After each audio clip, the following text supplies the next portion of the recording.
Hello everyone, very good morning. I hope you are fine. Welcome to expert classes by Manju ma'am. जैसा कि student आप सभी लोग जानते हैं कि इस समय हम आप लोगों का मॉडल पेपर स्टार्ट किए हुए हैं। ये मॉडल पेपर जो बच्चे हमारे एमए सेकेंड सेमेस्टर में हैं उनका चल रहा है।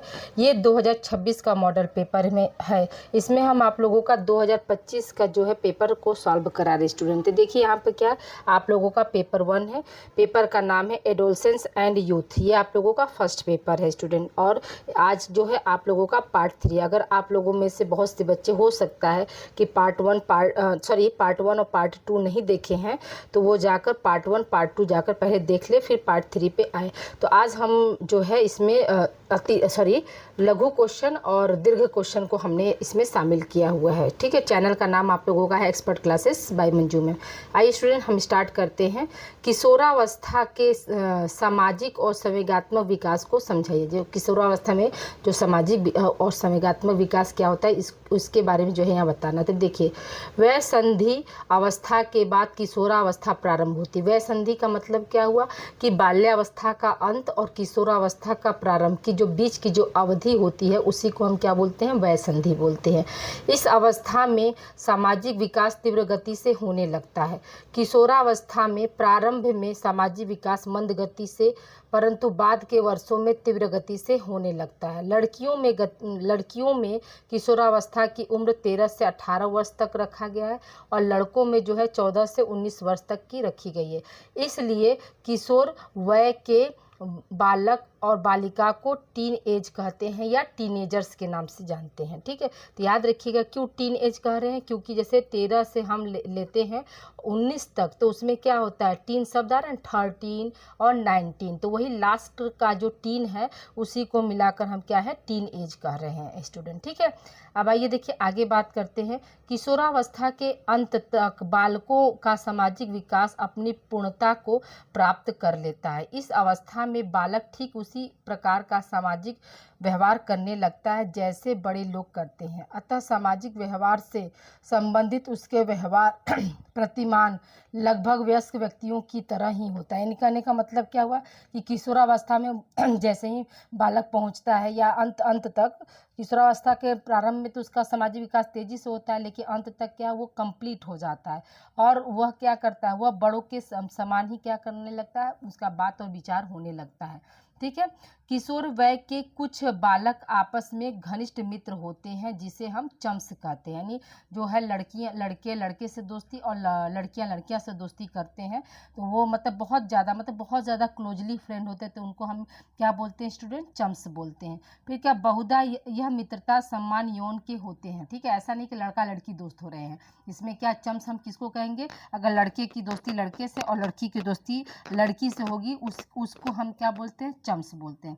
अर्थात लड़के लड़कों को और लड़कियां लड़कियों के अंतरंग मित्र बनाती हैं। ठीक है, वह आगे देखिए, वह अपने अंतरंग मित्र से इतना प्यार करती हैं कि दिल की सभी बात बेझिझक और अपनी निजी परेशानी को जिसे वह किसी दूसरे को नहीं बताना चाहती या चाहते हैं, फिर भी क्या करते हैं, अपने दोस्त को बता देते हैं। क्यों, क्योंकि वो जो है उनके काफ़ी क्लोज होते हैं। नहीं, अपने पेरेंट्स से भी ज़्यादा जो है दोस्त को इस एज में क्या है, प्राथमिकता दी जाती है। पेरेंट्स की बातें जो है इस एज में मतलब ख़राब लगने लगती हैं। आप भी देखे होंगे, आप भी उस एज से गुजरे होंगे, तो आपने भी ऐसा महसूस किया होगा कि जो है अपने दोस्त के साथ रहना, स्कूल जाना, ठीक है, ये सब हमको क्या होता है, पसंद आता। कॉलेज में ज़्यादा समय बिताना, अपने दोस्तों के साथ ज़्यादा समय बिताना, ये सब क्या होता है, उस एज में पसंद आता है।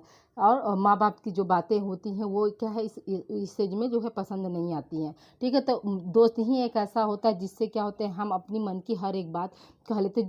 जो हम अपने माता पिता से शेयर नहीं कर पाते हैं, वो क्या है, अपने फ्रेंड से करते हैं। किशोरावस्था में जैसे जैसे किशोर की आयु बढ़ती है वैसे वैसे उसे सामाजिक कार्यक्रमों में भाग लेने का अधिक अवसर प्राप्त होता है। फलस्वरूप उसमें सामाजिक सूझबूझ, यहाँ पर डैश रहेगा, सूझबूझ बढ़ती है। ठीक है, सूझबूझ बढ़ती है और वह सामाजिक परिस्थितियों का प्रत्यक्ष प्रत्यक्ष कारण अधिक ढंग से जो है करने लग जाते हैं। आयु बढ़ने के साथ साथ उसकी झगड़ालू प्रवृत्ति भी क्या होती है, धीरे धीरे कम होने लगती है। फलतः, ठीक है, फलतः उनका सामाजिक समायोजन क्या होता है, अच्छा होने लगता है। यानी आयु जैसे जैसे बढ़ने लगती है, तो आप भी खुद देखेंगे कि पहले क्या था, आप छोटी छोटी बात पर आप लोग गुस्सा होते थे, लेकिन अब धीरे धीरे क्या है, समायोजन कर अब धीरे धीरे क्या है, आप जो है समायोजन करना सीख रहे हैं। आपकी जो है झगड़ालू प्रवृत्ति में क्या हो रहा है, चेंजिंग आ रहा है। ठीक है, किशोरावस्था में संवेगात्मक विकास भी बहुत तीव्र और जटिल होता है। शारीरिक परिवर्तन और हार्मोन्स के कारण किशोर में संवेग अपने चरम पर होते हैं। इस अवस्था में अक्सर किशोर अस्थिर, ठीक है, संवेदनशील, भावुक हो जाते हैं। इस अवस्था में संवेगात्मक विकास की जो है निम्नलिखित जो है विशेषताएं पाई जाती हैं। तो देखिए, पहली विशेषता क्या है स्टूडेंट, तो पहली विशेषता है कि संवेगों की तीव्रता, जैसे किशोर में प्रेम, क्रोध और ईर्ष्या जैसे संवेग बहुत तीव्र होते हैं। कई बार छोटी छोटी बातों पर भी अत्यधिक खुशियाँ और निराश हो जाते हैं। अत्यधिक अत्यधिक खुश हो, यहाँ पर होना चाहिए, अत्यधिक खुशी महसूस करते हैं। और क्या है, मतलब छोटी छोटी बातों पर क्या होता है, निराश भी बहुत जल्दी हो जाते हैं। फिर क्या है, अस्थिरता और तूफान की अवस्था, मतलब इसको भी क्या है, अस्थिरता और तूफान की अवस्था कहा गया। स्टेनले हॉल ने किशोरावस्था को तनाव और तूफान की अवस्था कहा है। किशोर के मूड में बार बार और अचानक बदलाव क्या है, आते रहते हैं। फिर क्या है, तीसरी विशेषता क्या है, विपरीत लिंग के प्रति आकर्षण। किशोरावस्था में क्या होता है, विपरीत लिंग के प्रति आकर्षण, यानी लड़का जो है लड़की की तरफ आकर्षित होगा और लड़की जो होगी वो लड़के की तरफ आकर्षित होगी। फिर चौथा क्या, सामाजिक और आदर्शवादी संवेग। इसमें क्या होता है, इस एज में जो है सामाजिक और आदर्शवादी संवेग भी क्या है, देखने को मिलता है। अब आइए देखिए दूसरे प्रश्न की ओर बढ़ते हैं। ये आपका लॉन्ग क्वेश्चन है, बाल अपराध के कारण और निवारण को समझाइए। तो देखिए, बालकों द्वारा किए जाने वाला अपराध बाल अपराध कहलाता है, जैसे आवारागर्दी, यौन दुराचार, तोड़ फोड़, झूठ बोलना, देर रात तक इधर उधर घूमना, लूटपाट, चोरी डकैती आदि। ये सब क्या, सब आपके जो है बाल अपराध के अंतर्गत आते हैं। होली के अनुसार बाल अपराध की परिभाषा भी हमने आपको थोड़ा सा यहाँ पे दे दिया है, एक परिभाषा भी, ताकि आप इस तरह से लिखेंगे तो आपको जो है 20 में आपको 15, 16 या 18 तक नंबर जो है मिल जाते हैं स्टूडेंट। देखिए यहाँ पे क्या है, वह बालक जो समाज द्वारा निर्धारित व्यवहार के सामान्य प्रतिमान का अनुसरण नहीं करते हैं, उसी को हम क्या बोलते हैं, बाल अपराध कहते हैं। ये परिभाषा जो किसके द्वारा दी गई है, तो होली के अनुसार दी गई। अब आइए देखिए, हम बाल अपराध के कारण की बात करते हैं। तो बाल अपराध के क्या क्या कारण होते हैं इसके बारे में देखिए। तो वर्तमान में बाल अपराध न केवल अलग है वर्तमान में बाल अपराध न केवल भारत की एक प्रमुख सामाजिक समस्या है, बल्कि विश्व के अनेक देश इस समस्या से गंभीर रूप से पीड़ित हैं। किशोर में उद्दंडता, हिंसा, बलात्कार, विद्यालय से भागना, चोरी करना, तोड़फोड़ करना, मद्यपान करना आदि प्रवृत्तियां जो है पद्धति जा रही हैं। पद्धति नहीं होगा यहाँ पर, बढ़ती होगा, ठीक है। आदि प्रवृत्तियां क्या है, बढ़ती जा रही हैं। बाल अपराध के निम्नलिखित कारण होते हैं। तो देखिए, पहला तो समझिए इस चीज़ को कि बाल अपराध जो है वो सिर्फ भारत की ही एक सामाजिक समस्या नहीं है, बल्कि क्या है, ये पूरे विश्व की एक सामाजिक समस्या है। बाल अपराध जो है हर जगह, विश्व के हर कोने में पाया जा रहा है। ठीक है, तो इसके क्या क्या कारण होते हैं इसके बारे में हम देखते हैं। तो देखिए, पहला क्या है, आनुवंशिक कारण। ठीक है, पहला हमारा क्या कारण है, आपका आनुवंशिक कारण है। तो आनुवंशिक कारण में क्या है, तो पहले लोगों का ऐसा मानना था कि बाल अपराध जन्मजात प्रवृत्ति होती है, अर्थात तो अपराध वंशानुगत होते हैं। यानी कि जैसे अगर किसी के पूर्वज, मान लीजिए किसी के यहाँ पूर्वज क्या है, डाकू थे, तो उनका मानना था कि इनकी हर जनरेशन, मतलब पीढ़ी दर पीढ़ी क्या होगा, इनके खानदान में कोई ना कोई एक डाकू हो सकता है, कोई चोर हो सकता है, कोई कातिल हो सकता है। ये क्या, यही आपका वंशानुगत है।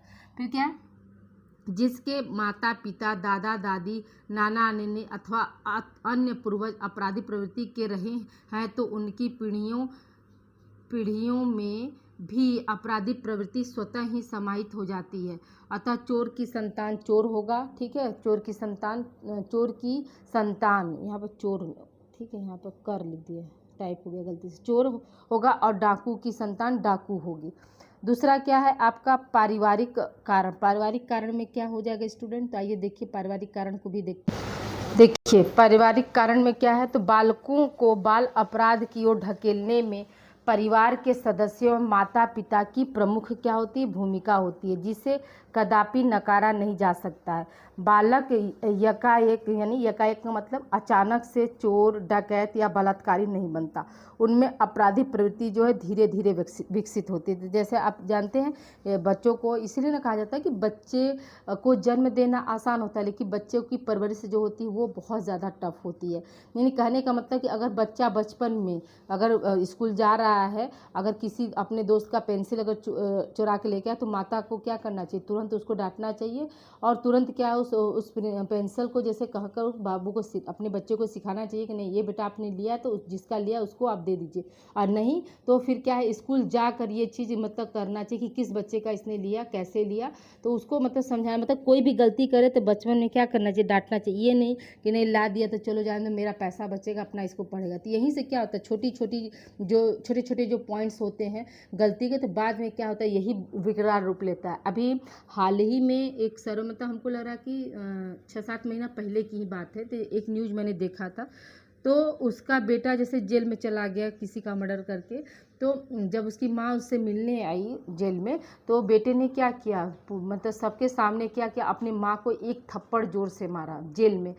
तो माँ फिर ये हुआ कि भाई क्यों अपनी माँ को मार रहा है तुमने, तो मतलब तो ये हुआ कि नहीं अगर मैं बचपन में अगर छोटी मोटी गलतियाँ करता तो मेरी माँ ने मुझे रोका नहीं तो आज मैं क्या होता, आज मैं इतना बड़ा अपराध नहीं करता। अगर मुझे बचपन में रोका गया होता कि नहीं ये गलत है ये सही है, तो आज क्या होता। इसीलिए कहा जा रहा है ना कि पारिवारिक कारण भी कहीं ना कहीं क्या होता है बच्चे को अपराधी बनाने में जो है अहम भूमिका निभाता है।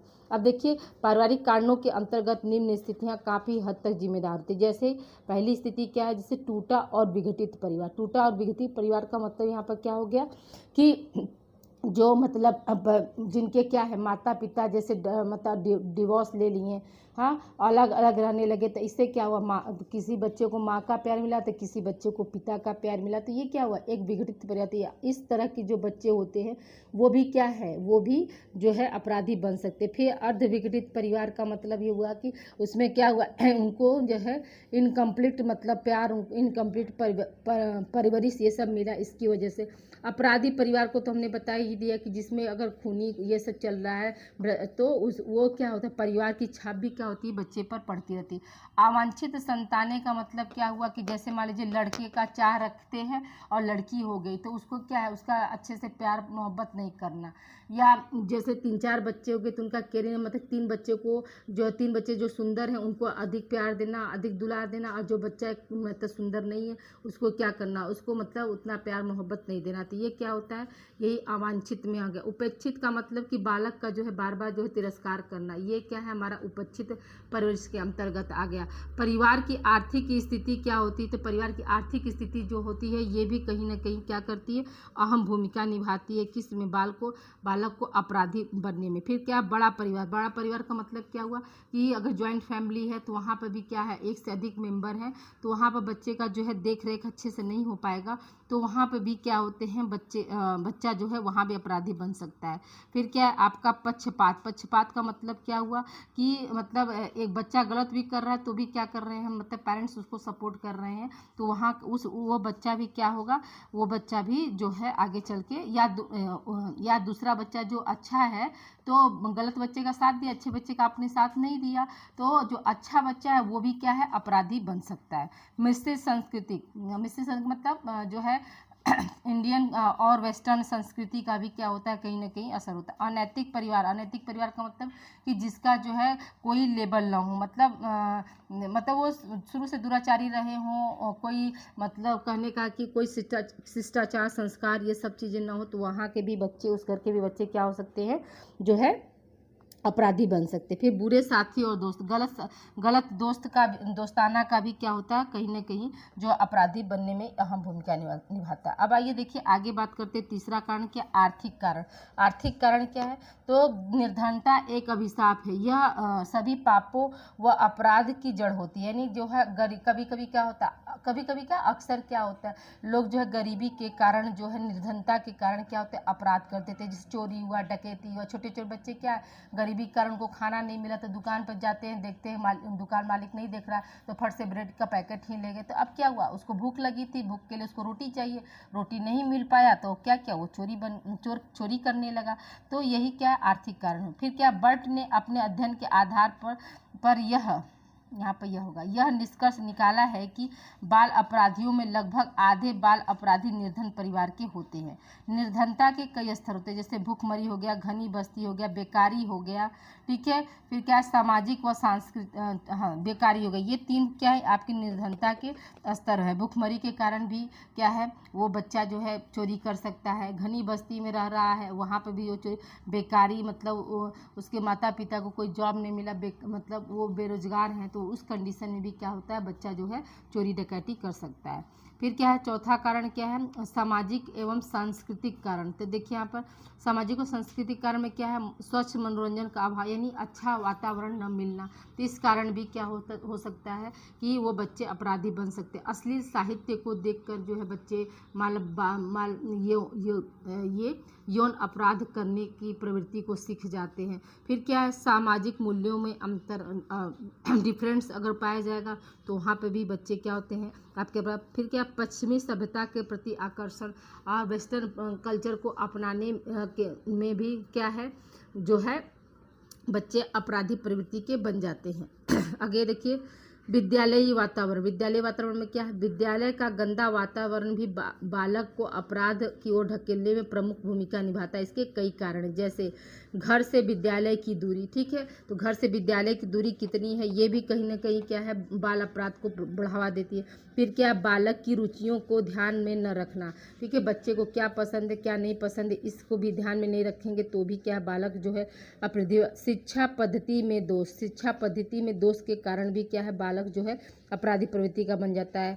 शिक्षकों का आचरण भी बालक को क्या है, अपराधी प्रवृत्ति का बना देता है। मार्गदर्शन का अभाव, सही दिशा न मिलने पर भी बच्चा क्या है, अपराधी प्रवृत्ति का बन जाता है। विद्यालय में मनोरंजन के साधनों की कमी, ये भी क्या होता है, कहीं ना कहीं जो है उनके अपराध करने की जो क्षमता को बढ़ाता है। व्यक्तिगत शिक्षा केंद्र, यानी किसी बच्चे को विशेष ध्यान देना और किसी बच्चे को कम ध्यान देना, तो ये भी क्या है, बच्चे को जो है बाल अपराध की ओर ढकेलता है, ठीक है। अब देखिए छठवां क्या है आपका, राजनीतिक कारण। राजनीतिक कारण में क्या है, बालक को अपराध की ओर ढकेलने में राजनीति का भी बड़ा हाथ होता है। कई राजनीतिक पार्टियों छात्रों को चुनाव में घसीटने का प्रयत्न करती हैं, उनसे प्रचार प्रसार कराती हैं, विभिन्न प्रकार के राजनीतिक कार्यों में भाग लेने के लिए भी क्या करती है, प्रोत्साहित करती है। तो इससे भी क्या होता है, बाल अपराध जो है बढ़ता जाता है। फिर क्या, बाल अपराध के रोकथाम व उपचार। तो अब देखिए इसका रोकथाम हम कैसे कर सकते हैं, इसका उपचार कैसे सकते हैं। बाल अपराध एक सामाजिक रोग है जो समाज के लोगों से ही आती है। यह एक भयंकर रोग है। यदि इस रोग का समय रहते हुए समुचित इलाज न किया गया जाए तो समूचा समाज जो है संक्रमित हो जाता है और विकृतियों से भर जाता है। समाज क्या हो जाता है, बर्बाद हो जाएगा। बाल अपराध को कम करने व तथा रोकने के लिए निम्नलिखित उपाय किए जा सकते हैं। पहला क्या है आपका, वैधानिक उपाय। दूसरा क्या है, मनोवैज्ञानिक विधियाँ। तीसरा क्या है, सामाजिक, पारिवारिक और स्कूल के शिक्षकों का प्रयास। चौथा क्या, मनोविश्लेषणात्मक विधियाँ। वैधानिक विधियाँ में क्या, अगर कोई बच्चा जैसे अपराध कर लिया तो उसको क्या, जुवेनाइल जेल भेजकर, यानी सुधार गृह भेजकर उसको सुधारा जा सकता है। मनोवैज्ञानिक मतलब उसके मानसिक स्थिति को जो है पढ़कर कि वो अपराध क्यों किया, इस विधि का प्रयोग करके जो है उसके मनो स्तर को, दिमागी स्तर को क्या करते हैं, सुधार करके उसको जो है अपराध से करने से रोक सकते हैं। मतलब जो मनोवैज्ञानिक जो होते हैं वो क्या, मतलब एक तरह से साइको किलर, तो उसको रोक सकते हैं। फिर सामाजिक, पारिवारिक और स्कूल के शिक्षकों का प्रयास। इसमें क्या, समाज भी मतलब हमारा साथ दे, उस बच्चे को सुधारने में परिवार भी दे और स्कूल के शिक्षक भी देंगे तो वो अपराध क्या हो जाएगा, कम हो जाएगा। मनोविश्लेषणात्मक विधियों का मतलब क्या हुआ कि उनकी मन स्थिति को देखते हुए जो है आगे का उनको सही करना। तो ये सब क्या, सब आपके जो है ये आपके आज 2 क्वेश्चन हमने लिया स्टूडेंट, ठीक है। आगे का क्वेश्चन और हम लेंगे और आज के लिए इतना ही स्टूडेंट, मिलते हैं हम अगली क्लास में। Thank you for watching. और आप लोग वीडियो को जो है लाइक और शेयर करना ना भूलें, बहुत मेहनत लगती है स्टूडेंट, ठीक है। शाम को आप लोगों का 3rd पेपर का रहेगा, अभी मॉर्निंग में ये 1st है आज, ठीक है। Okay, thank you for watching student. हैं।